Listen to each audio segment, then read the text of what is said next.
Hi, I'm Gil Riley. I'm Juliette Edmonds, and today we're here with Petplan Equine to talk about first aid in horses and how important it really is.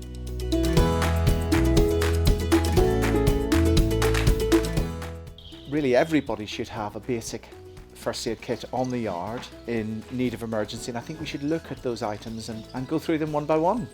So obviously the thermometer is one of the most essential bits of kit, and a digital thermometer is probably the easiest to use and what most people will find on the yard.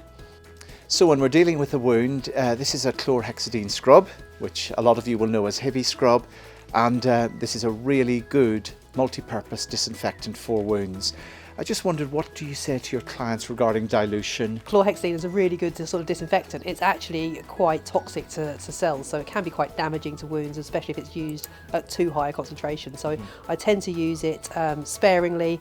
Actually, I'll clean wounds in the first instance just with clean water. But if a wound is heavily contaminated, then I think a dilute solution of heavy scrub can be pretty helpful. So, really sort of pale pink in the water, and I'll try and avoid its use on fresh wounds, to be honest, because I think it does damage the cells further. So a good pair of scissors are also really useful for sort of cutting bandages and things, but also if you find your horse is entangled in anything, it's really important to have a pair of scissors at your disposal to deal with that. These are bandaging scissors, so they're actually quite good because you can slide them under a bandage to cut the bandage off without digging into the horse. The big difficulties we have with wound healing is dehydration of the wound edges, and these hydrogels are extremely useful before we put a dressing on, actually applying them to the wound and hydrating the wound, keeping it nice and moist so that the tissues are well looked after beneath our dressing. So once we've dealt with cleaning our wound, we really need to think about trying to cover it up with a bandage. So what we need first is an appropriate dressing to put against the wound, which will mop up and absorb any discharge or bleeding and protect the wound from further damage. The first rule of putting a dressing on is that we should do no harm. We're putting that dressing on to protect an injured area, not to cause any further injury. And the dressing that Juliette spoke about, I would look to secure that with a soft conforming bandage. This is a terrific product. We pull it really hard, it won't tighten no matter how hard we pull it, and it provides that lovely soft surface against the skin to prevent any chafing or rubbing.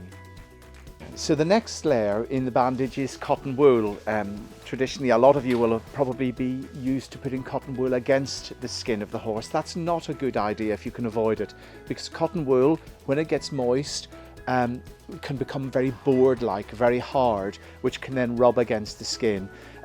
So cotton wool is really good. It's really good in terms of keeping the dressing, giving the dressing bulk, and keeping the limb immobile or the area of the wound immobile.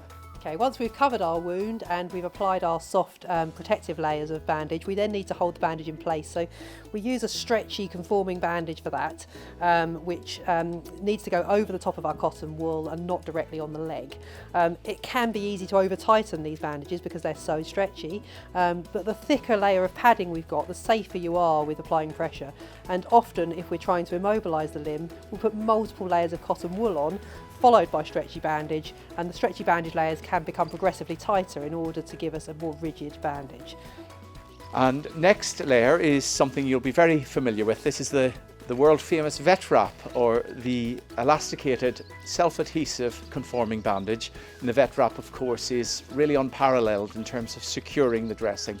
It must not be applied directly to the horse's skin. It can curl over, it can cord, and it can cause enormous damage, but as a last layer, or as a later layer on top of the cotton wool layers, it's enormously useful at securing the bandage.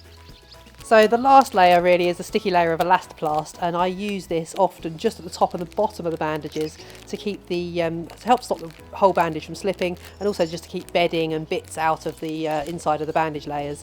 In some horses we'll use it over the whole bandage, and it can be quite useful if horses that tend to rub or chew their bandages and destroy them in the night.